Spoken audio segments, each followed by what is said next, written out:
আজকে ভিডিও শুরুতেই দেখতে পাচ্ছেন খুব সুন্দর একটা শাল দেখাচ্ছি। এই শালটা আমার ননদিনী কমপ্লিট করেছে। তো এটার কাজ মোটামুটি শেষ, এখন শুধুমাত্র পার্ল পেনের কাজটাই বাকি আছে, তো সেটাই ও করে নিচ্ছে। আসসালামু আলাইকুম ভিউয়ার্স, আমি সুমাইয়া হাসান। আপনাদের সবাইকে স্বাগত জানাচ্ছি নতুন আরেকটি দিনের আরেকটি ব্লগ দেখার জন্য। আশা করছি যে যেখান থেকে আমার আজকের ভিডিওটি দেখছেন সবাই আল্লাহর রহমতে ভালো আছেন, সুস্থ আছেন। আমরাও আলহামদুলিল্লাহ আল্লাহর রহমতে বেশ ভালো আছি। আজকে আপনাদের সঙ্গে খুব সুন্দর একটা ব্লগ শেয়ার করতে যাচ্ছি। তো ব্লগ শুরু করার আগে দেখতে পাচ্ছেন শুরুতেই আমি এই শালটা দেখাচ্ছি। এটা তো বলেই দিলাম যে আমার ননদ কমপ্লিট করেছে। তো এই যে পার্ল পেনের কাজ অনেক আপুরাই দেখতে চেয়েছিলেন, এই কারণে আজকে একটু দেখিয়ে দিলাম। এগুলো কিন্তু শুকানোর পর একদম পার্ল যেরকম থাকে সেরকমটা হয়ে যায়। তো এই শালে দুইটা কালারের পার্ল পেন দিয়ে ও ডিজাইন করে নিচ্ছে। আর এখানে কিন্তু শুধু পার্ল পেনের কাজই করা হয়নি, স্টোনের কাজও করা হবে।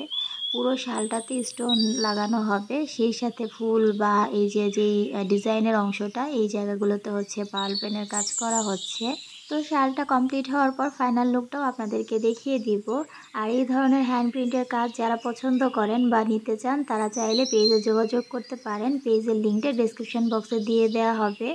আর আমার ননদিনী হ্যান্ড প্রিন্টের যে কোনো জিনিস সেল করে। ওর এখানে শাড়ি থেকে শুরু করে পাঞ্জাবি, শাল যেটাই হোক না কেন আপনারা নিতে পারবেন।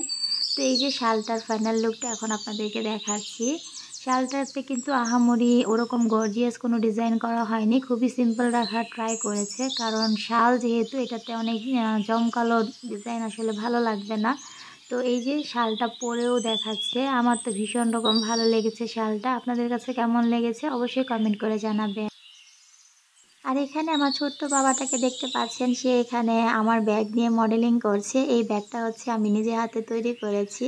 তো এই ব্যাগটা কিভাবে তৈরি করেছি সেটা দেখতে হলে অবশ্যই আমার সেকেন্ড চ্যানেলে যেতে হবে। ওই চ্যানেলে এই ভিডিওটা অলরেডি আপলোড করা হয়েছে, যদি কারো দরকার হয় তাহলে দেখে নিতে পারেন। আর এখানে তার ফুপি এইটা দিয়ে তাকে নাচাচ্ছিল। সে তো এই ব্যাগটা নিয়ে খুব দুষ্টামি করছিল। তো গত ভিডিওতে তো দেখেছেন এই কালিজিরাগুলো আমি ধুয়ে দিয়েছিলাম। তো এগুলো রোদে রাখার পর শুকিয়ে গেছে। এখন এগুলোকে আমি জারে ঢেলে নিচ্ছি। যেহেতু কালিজিরা আমি রেগুলার খাই, আমার অনেক বেশি কালিজিরা লাগে। এ কারণে এখানে প্রায় 100 গ্রামের বেশি কালিজিরা আনা হয়েছে।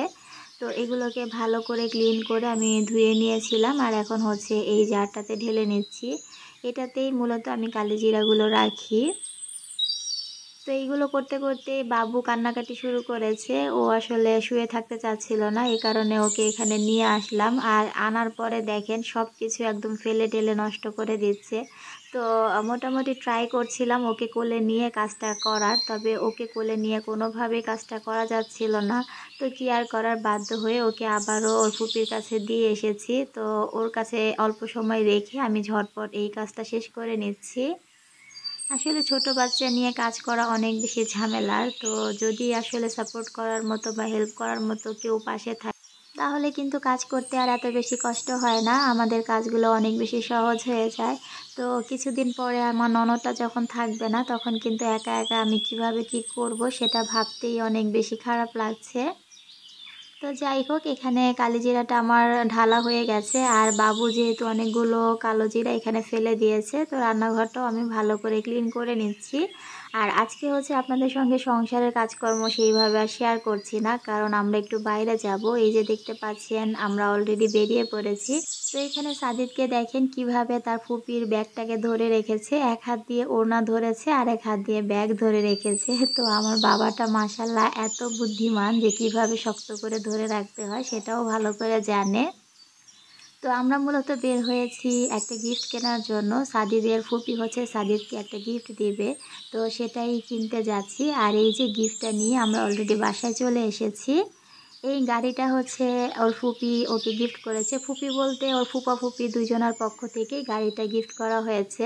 তো এটা দোকানে দেখে সাদিদ তো মহা খুশি। ও এটা ওই জায়গা থেকে অনেক বেশি খুশি হয়ে গেছে। তো বাসায় এনে এটাতে ওকে বসিয়ে অনেকটা সময় আমরা দুষ্টামি করেছি। তো এখন মনে হলো যে একটু ভিডিও করে আপনাদের সঙ্গে শেয়ার করি।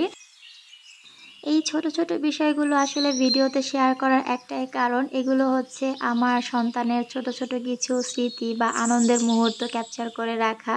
এই জিনিসগুলো যেন পরবর্তীতে আমি দেখতে পারি বা ইন ফিউচারে আমার ছোট্ট বাবাটা ইনশাল্লাহ বড় হয়ে যেন দেখতে পারে। এই কারণে এই বিষয়গুলো শেয়ার করা। ও যখন বড় হবে তখন দেখবে যে কে ওকে কী গিফট করেছিল ছোটোবেলায়, বা ও ছোটোবেলায় দেখতে কেমন ছিল, কি কি করতো। তো এই যে মুহূর্তগুলো, এগুলো ক্যাপচার করে রাখতে কিন্তু আমার ভীষণ রকম ভালো লাগে। এই কারণেই মূলত এই বিষয়গুলো আপনাদের সঙ্গে শেয়ার করা। এছাড়া এটা যেহেতু আমার লাইফস্টাইল ব্লগ একটা চ্যানেল, এখানে আমি আমার লাইফের সব কিছুই আপনাদের সঙ্গে শেয়ার করি, সেটা তো আপনারা জানেন। তো এই গাড়িটা ভীষণ রকম সুন্দর হয়েছিল, আর এটার ডিজাইনটা অনেক বেশি ভালো লেগেছে। আজকের ভিডিওতে মূলত সাদিদের শপিংই আপনাদের সঙ্গে বেশি শেয়ার করব। এই যে এখানে অলিভ অয়েলটা দেখতে পাচ্ছেন, এই অলিভ অয়েল আমি এই পর্যন্ত ছোট যে জারগুলো সেগুলোই নিয়েছি। তো প্রথমবার তো আমি হসপিটাল থেকেই এনেছিলাম, ওইটা বেশ ভালো ছিল।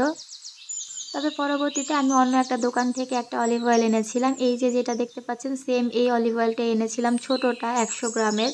তো ওইটা এত পরিমাণে বাজে ছিল, মানে ওইটা মেবি ডুপ্লিকেট ছিল, ওইটা একদমই কপি একটা প্রোডাক্ট, দেখেই বোঝা যাচ্ছিল। তেলের কালারটাও চেঞ্জ ছিল, সেই সাথে বোতলের গায়ের যে লেখাগুলো সেগুলো দেখেও বোঝা যাচ্ছিল। তো আমি দোকানে অবশ্য বুঝতে পারিনি, বাসায় আনার পরে দেখলাম যে তেলটা একদমই 2 নাম্বার। তো ওইটা আর পরবর্তীতে ইউজ করতে ভালো লাগছিল না। যেহেতু অলিভ অয়েলটা প্রতিদিনই ইউজ করতে হয়, আর এটা আমাদের অনেক বেশি দরকার, 2 দিন পর পর কেনার থেকে একবারে বড়টা কেনাই ভালো। এই কারণে এবার 500 গ্রামেরটাই আমি নিয়ে এসেছি। যেহেতু বাবুর গাড়ি কেনার জন্য গিয়েছিলাম, তাই ভালো দেখে একটা শোরুম থেকে একদম অরিজিনাল অলিভ অয়েলটাই নিয়েছি। এটা স্পেনের ছিল, তো যার কারণে দামটা বেশ ভালোই পড়েছে। তবে তেলটা অনেক ভালো, আমি যেহেতু 2-1 দিন হয়েছে ইউজ করছি, অনেক ভালো হয়েছে তেলটা। সেই সাথে এখানে সাদিদের জন্য আমি একটা ডায়পার অর্ডার করেছিলাম, সেটাও চলে এসেছে অনলাইন থেকে। তো আমি এই পর্যন্ত ও হওয়ার পর থেকে এতগুলো ডায়পার ওকে পরিয়েছি, মানে সবটাই আমি ট্রাই করে দেখেছি যে কোন ডায়পারটা ওর ভালো হয় বা কোন ডায়পারটা আমার কাছে সাশ্রয়ী লাগে। তো আমি ওকে টুইঙ্কেল, সুপার মম, রেইনবো এগুলো ইউজ করেছি। তবে আজকে যে ডায়পারটা দেখতে পাচ্ছেন, এই ডায়পারটা আমি কখনো ইউজ করিনি। তবে এটা আমি দেখেছি বেশ ভালো ভালো রিভিউ আছে, রিজনেবল প্রাইসের মধ্যে বেশ ভালো কোয়ালিটির। তো যার কারণে এই ডায়পারটা অর্ডার করা।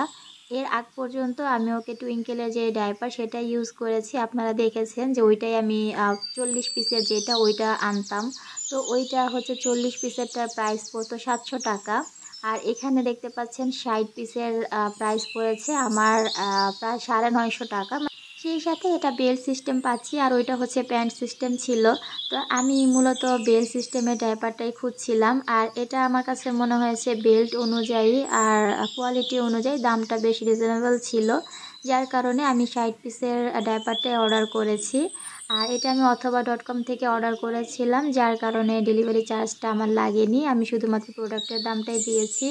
আর এখানে সাদিদকে দেখেন, ওর জিনিস দেখলে এত খুশি হয়ে যায়। তো এখানে ও ডায়পারগুলো দেখছিল, আর আজকে সেরকম কাজকর্ম কিছু শেয়ার করিনি, জাস্ট ওর জিনিসপত্রই শেয়ার করলাম। আজ তাহলে এখানেই বিদায় নিচ্ছি। আর সাদিদের ফুপির দেয়া গিফটটা কেমন হয়েছে সেটা জানাতে ভুলবেন না। আল্লাহ হাফেজ।